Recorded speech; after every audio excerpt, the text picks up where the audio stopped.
Hello guys! Magandang hapon sa inyong lahat. I am Chirugas from Masagari Channel, a faith healer, also at a reader. So ngayong hapon na to, tignan natin ang sabihin sa inyo ng ating mga gabay. So this is a weekly gabay for the month of November 8 hanggang November 15 for the sign of Leo. So Leo, welcome sa my channel. Ano kayong messages, advices, ng spirit guide sa ating masasaga for today's video? Kano kayang energy or kaganapan sa buhay ng mga Leo signs sa ating mga gilap? So guys, this reading is a general reading lamang, hindi lahat makaka-resonate. Kunin lamang po ang makaka-relate sa inyo and comment down below kung kaninong energy ang ating nasaga. Because don't forget to like and subscribe my channel and hit notification bell for more videos update. Maraming salamat po sa mga walang sawang pag-support sa aking channel. Lalo-lalo na ang skip ng ads na way pagpalain kayo ng Diyos at may kapal, siksik-lig nag-uumapaw na biyayang manang balik sa inyo. So let's see guys, what is the messages, advices sa iyo ng ating angel spirit for the sign of Leo? So let's see and watch this.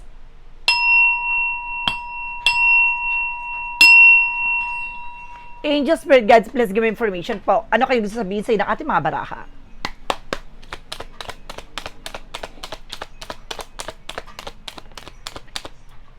Okay, bago tayo kumuha dito, inano ko lang no, number that. There's a Knight of Cups. Now, there's something, an offer.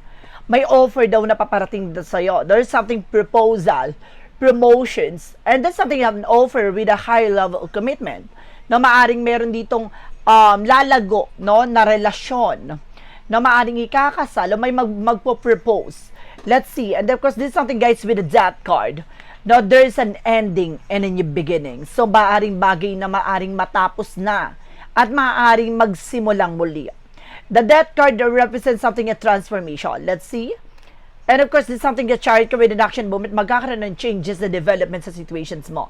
Talagang it's time na para matapos. Ano man yung bagay na pinagdadaanan mo sa ngayon, no?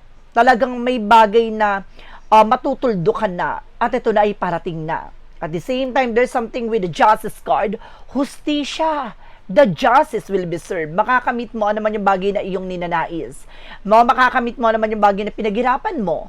No, ano naman yung bagay na ginawa mo. No, there's a good and bad thing. So, depende yan. So, kung ano man yung bagay na ginawa mo, mabuti man or masama, no, there's something a bounce back.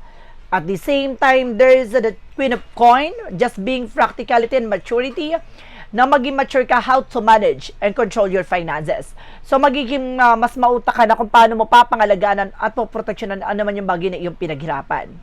Now, let's see additional messages. Represent guys with the Queen of Wands. There's something confident. Lakasan mo ang loob mo. Maging matapang ka. Alisin mo yung alilangan, takot at pangamba mo dito. Kailangan may kumpiyansa kang gawin tong bagay na to kasi you have a potential para mas maging malakas at maging malago sa buhay mo. No, kailangan mo lang alisin ang alinlangan at takot mo sa ginagawa mo, mas maging mature ka kung paano mo po proteksyonan at papangalagaan ito. Maraming paparating, maraming darating, maraming bagay na magdadala sa ng balanse at may mga bagay na tatapusin. Let's see. What is the Knight of Cups? Reference with the Eight of Cups, something moving forward. Some of you guys, no, may offer na maaaring makamove on ka or makawala at makalaya ka na sa situations na to. No, may bagay na maaaring magdala sa ng pagbangon. What is the Death card? Reference with the Sun card. No, may bagay na matatapos with the Death card na maaaring bigyang liwanag with the Sun card. Ibig sabihin na itong katapusan or bagay na to ay may hangganan na maaaring magbigay ulit ng panibagong simula sa'yo. No, there's the Sun represents something of purification, paglilinis. No, may bagay dito na aalisin, lilinisin. No, may mga taong lilisanin sa sitwasyon mo or sa buhay mo. Let's see. What is the Chariot card? Represented with the Hermit card. Tulad na sinasabi ko, parating na pagbabago. Excuse me. Oh my God, may nakaalala sa akin.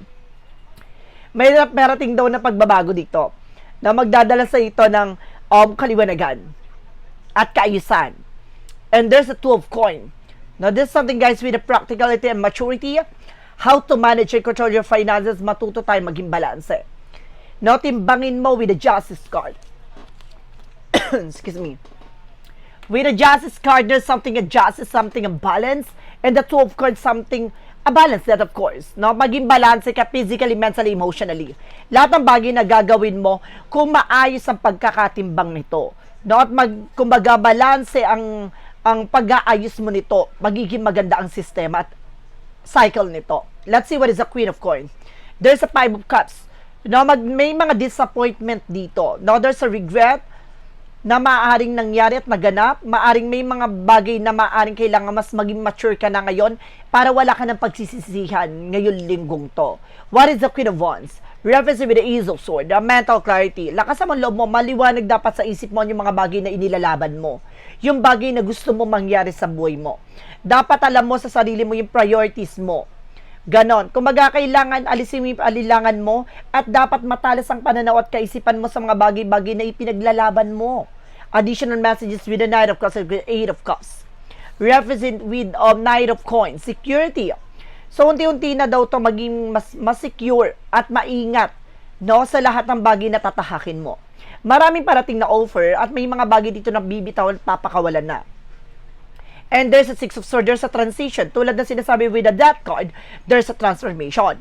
Now, the Star card, something a purification. And the Six of Swords, something transition. Bagay na magbabago na. Bagay na maaaring magsimulang muli. There's a new beginning coming in. Now, there's a something success na maaring, kumbaga may hangganan, no? May hangganan ng bagay na nagbigay kalungkutan at kumbaga kabiguan sa'yo. Minsan ka nang natalo, pero this time mananalo ka na. And there's a judgment. The judgment represents the wake-up call. Paalala sa'yo na you need to pay attention. May bagay na kailangang mo magising sa katotohanan. Na may bagay na nagliliwanag sa iyong isipan na kailangan mo mag-take ng action or decision. No? At para mabago na ang maling sistema at maling ikot ng kapalaran mo. Let's see what is the justice because the Two of Coins represented with the Devil card. No, there's something a just will be served. Ibig sabihin dito, makukuha mo na yung hustisya. May nasense ako dito na kaya pala na minamalas ka. Kaya pala inoolats ka na imbis na swertihin ka, minamalas ka dahil there's a black magic involved. May sumpang kaakibat ang bagay na ginawa sa'yo. Ito ay maaaring kailangan maging balanse ka. No, kailangan physically, mentally, emotionally, kailangan balance ka na ngayon. No, alamin mo, tumbukin mo naman yung bagay na kailangan mo tanggalin at putulin na nag-uugnay sa negatibong mundo.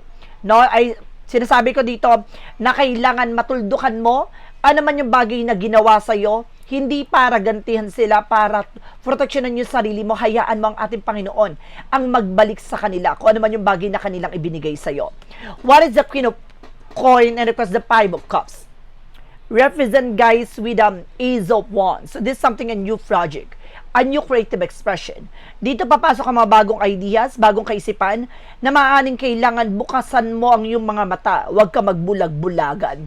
No, may bagay dito na kailangan alam mo kung ano man yung bagay na makakabuti sa iyo. Alisin mo yung bagay na nakakasama sa iyo. Alam mo nang nakakasama sa iyo, pinipilit mo pa. No, this time maging mature ka how to manage your finances. Huwag yung bira-bira. No, huwag kang birab ng bira. Ganon. So there's something guys with the Queen of Wands because the Ace of Swords, the represent with the Ace of Cups.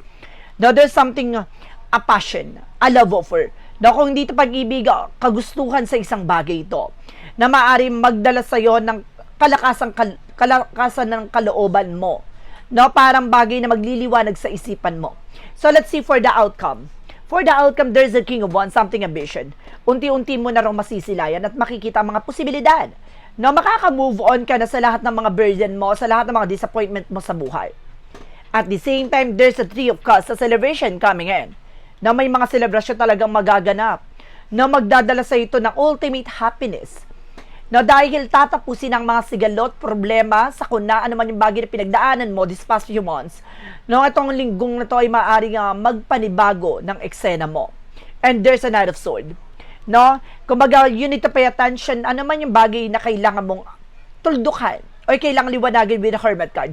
There's a spiritual enlightenment. Now, there's something na para magkakaroon ka ng realization, there's a judgment na may paalala sa'yo na you need to pay attention. Para saan? Dahil meron taong kumbaga nananalbahi sa'yo para ma-stress ka, para ma-depress ka, para may mga pumasok sa utak mo na negativities. No? Kumbaga, kailangan mo mag-take ng action and decisions dito na tuldukan at proteksyonan mo yung sarili mo. Kumbaga, you are also gifted, pero sinusubukan ka. No? Yung mismong nananalbahay sa iyo ay sinusubukan ka kung may kaalaman ka. Kasi nadedetect nila. Nadedetect nila na may alam ka. May kakayanan ka, pero hindi pa sapat. Pero ang sinasabi dito, sinusubukan ka. Kailangan proteksyonan mo yung sarili mo. Now, at the same time, there's a page of coin. This is something, guys, with an investment. Invest wisely. So, ibig sabihin dito, pagdating sa mga bagay-bagay na tulad nitong may black magic involved, you need to invest to yourself. Na kailangan mo mag-invest sa sarili mo like protections. Na napuprotekta sa negatibo at black magic involved. Let's see. And there's a 10 of coin. The 10 of coins represents something a long-term success. And financial security, unexpected financial windfall. Lalago, lalakas to. At dito papasok ang mga brighter idea. No, marami kang plano na maaaring mabuo dito. Additional messages. And there's a 6 of cups.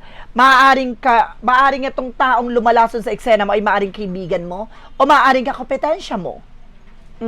Let's see. There's more. Alapin natin at agilapin natin pagdating sa finances and career, love life at kalusugan. Let's watch this. No, dito natin tutuklasin at aalamin natin, no, ano pang aganapan sa buhay mo, Leo Signs, ang ating mga gilap. Pagdating sa finances and career, love life at kalusugan.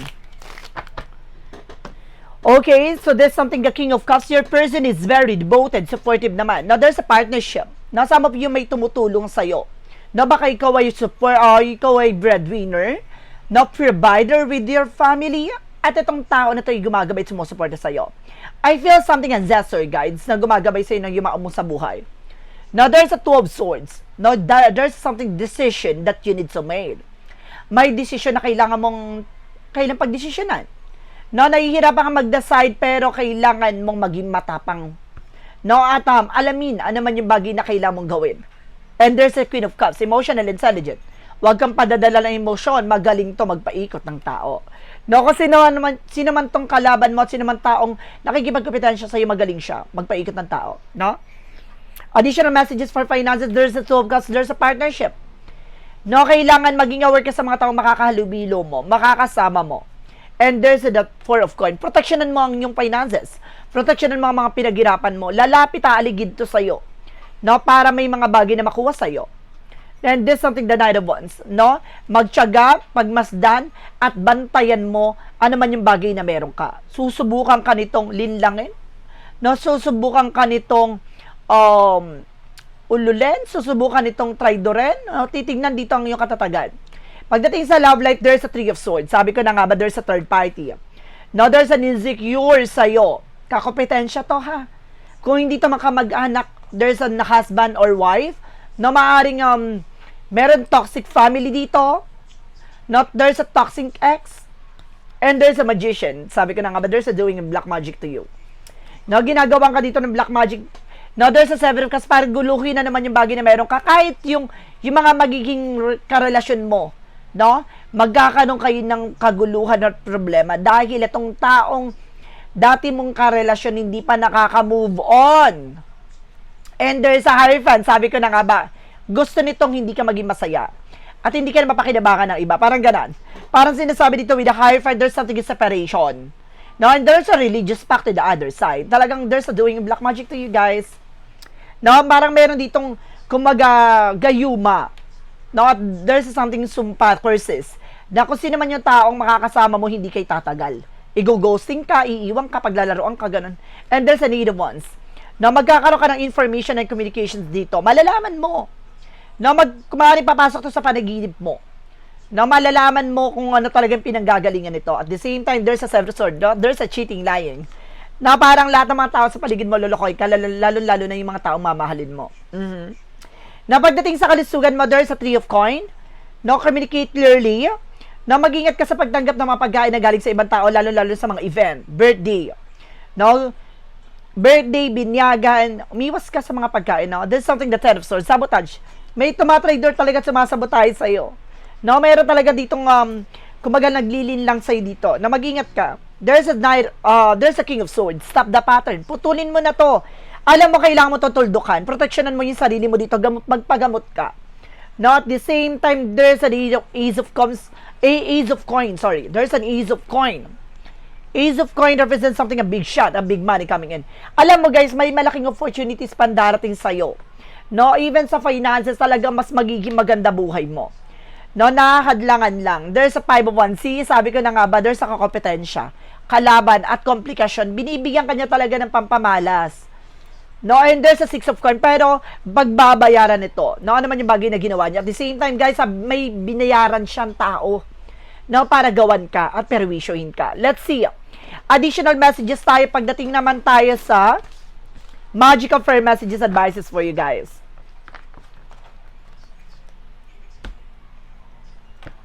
With the Magical Fair Messages Advices for you. Let's see. And there's a connect with the nature. So, kailangan mo ng vacations, guys, ha? Kailangan mo ng vacations para makapag-isip, no? Para ma-refresh ang utak mo. There's a connect with the nature. At the same time, oh my God, there's a love life. So, may connected talaga about sa pag-ibig o relasyon. Sabi ko na nga ba eh. No, talagang tinutumbok ng ating baraha na iisa lang ang gusto sabihin sa'yo ng ating gabay. Na you need to pay attention. No, kung lagi ka nasasawi, lagi kang bigo sa pag-ibig, alam mo na, may pinanggagalingan ito. You are also dealing with a fire sign also, Leo, Aries, Sagittarius. Pares kayo na chapter ng person mo, no? And there's a karma. Sabi ko na nga, may kadena nagdudugtong sa karma sa'yo. Imbis na swertihin kami na malas ka, hinahata ka pababa. No? There's an unbalance, no? Parang timbangan yan eh. No? Kumbaga, imbis na swertihin kami na malas ka, nandito ka sa pinakamababang, kumbaga, timbang, no? Parang, ikaw yung pinakamabigat. Nandito yung sa mabigat. At mismo yung gumawa sa'yo ng sumpa o kamalasan, siya yung nasa ibabaw. Parang, lahat ng swerte mo, hinihigop niya, no? Kailangan you need to pay attention dito kasi ang laki ng inggit at galit sa itong tao na to, ha, in fairness. And there's a persistent. No? Kung mag-aalam mo yung tuloy-tuloy ka naman sa trabaho, sa ginagawa mo, pero parang walang improvement, walang development, walang pag-growth, diba? And there's something, guys, with a sister. Maaring may involved din dito with your sister. O maaring tinuring mong kapatid. No? Maaring meron talagang kapatid na involved dito, guys. What is a romance angels? Sabi ko na there's a home foundation. Nasa tahanan nyo lang ang lason. No? Ayaw nito nasasapawan. And there's an afraid and fear. Diba? Kumaga, wag kang matakot, wag kang magalinlangan. Na matutuldukan mo na to, masusolusyonan mo na to. Archangel Michael messages. Archangel Michael messages represent, guys, with decide to be happy now. Sabi na Archangel Michael, kailangan mo magdesisyon na magiging masaya ka ngayon. No? Sa malalaman mo, matutuldukan na at malalaman mo na kung ano man yung bagay na dapat mong malaman. What is the Jesus loving quote said? I will not leave you comfortless, I will come to you. So, hindi kayo iniiwan ng ating Panginoon na luhaan. No, hindi kanya pinababayaan. May mga taong tutulong sa'yo na magiging instrumento para matuldukan na naman tong pasakit at pasanin na pinagdadaanan mo. For angels number, represent with a 333 with a support. No, sinusuportan ka ng ating angel spirit. Seeing this angels number 333, excuse me, it's a sign that it's time to focus inward. Work on your skills, discover your talent, and use your imagination and unleash your inner artist. Doing so will boost your self-esteem and sense of competence. It does wonder for you sense of purpose and contribute to your community. Sinusuportan ka ng ating angel spirit dito. No, alam niya na grabe ang kalooban mo, no? Kumbaga, mabuti ka sa lahat ng aspeto. Pero may mga tao talaga na may inggit dito na hindi matatawaran. At sinasabi sa dito na itong kakayahan at kaalaman mo, gamitin mo to para malaman mo ano man yung bagay na magiging solusyon dito. No? Let's see what is the angels messages with the Money Move Oracle deck. Ibig sabihin, nagkaroon ka na ng mga signos. No? Naramdaman mo na pero hindi ka pa rin nag-take ng action. There's a closed door. No? May mga pinto ang magsasara dito, start all over again. May bagay na matatapos na pero may bagay na magbubukas ulit, no? And there's a shadow work represent what? From the shadow work represent what? And there's a sacred boundaries. Pagsubok to, oh my God. No, see, nakikita mo yan? There's a cross na nagre-represent na may pagsubok sa'yo. Assertiveness and self-care, alaga mo yung sarili mo. kailangan magkaroon ka ng limitasyon para sa sarili mo. Kumbaga, napaka-transparent mo kasi, no? Kumbaga, napakabuti mo. Kaya ganyan inaabuso kanila. There's something clarifying for a life situation.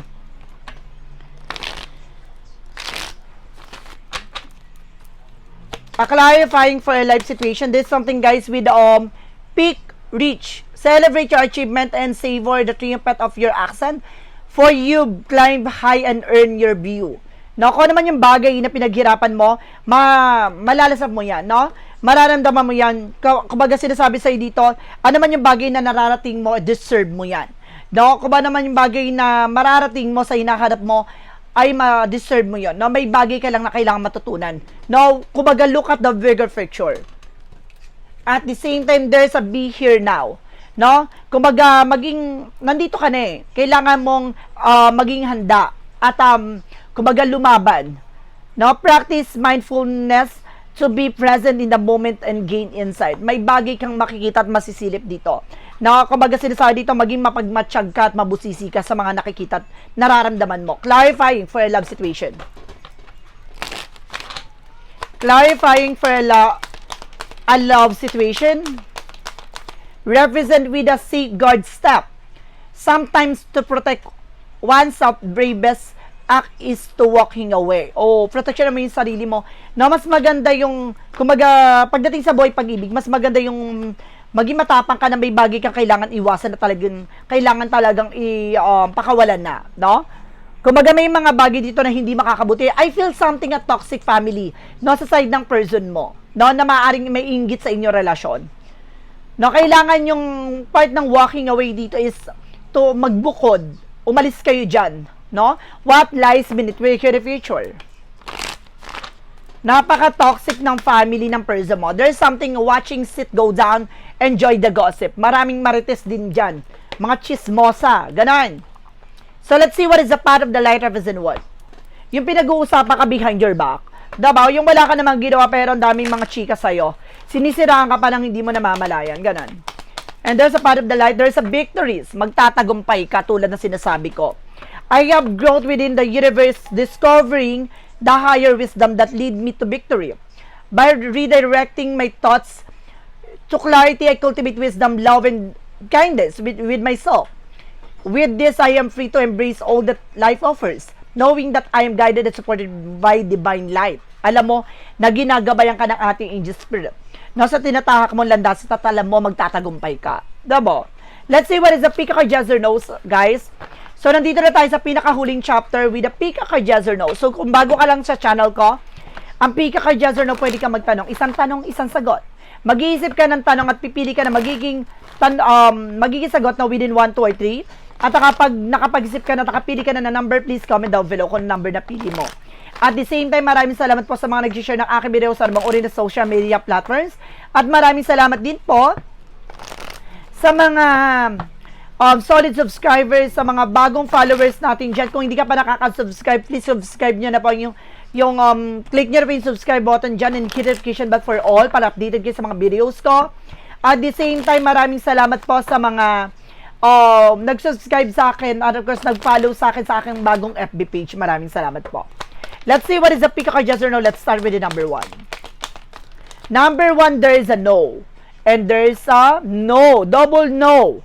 Na parang binapakita dito na may bagay na sasabog, may mga bagay na malalantad, may mga bagay na kumbaga malalaman mo, no? Or kailangan mo ng pakawalan to, or alisin tong mga tao na to dahil hindi sila makakabuti sa'yo. Sisirain ka nila, no? Number 2, there is a yes. Unlock the potential key available. So, nandito na yung susi. No? Kailangan mo na lang talagang mag-take ng action. Alam mo na eh, gagawa ka na lang ng paraan kung paano. Ganon. Number 3, there is a yes. Reach for high goal, success is near. Nalalapit na ang tagumpay mo. No? Nalalapit na ang rurok ng tagumpay mo. Ano man yung bagay na ihangarin at pangarap mo, makakamit mo na ito. So guys, this is a weekly gabay for the month of November 8 hanggang November 15 for the sign of Leo. So Leo, maraming salamat po for this wonderful reading. So once again, this reading is a general reading namang hindi lahat makaka-resonate. Kunin lamang po ang makaka-relate sa inyo, and comment down below kung kaninong energy yung ating nasagot. And guys, don't forget to like and subscribe my channel and hit the bell for more videos update. Then of course, maraming salamat po sa mga walang sawang pagsuporta sa aking channel, lalong-lalo nang dirigil-skip ng ads away pagpalain kayo ng Diyos at may kapal. Siksik digdig umapa na biyayang manang balik sa inyo at maraming salamat po. See you in the next video. Bye-bye and babo.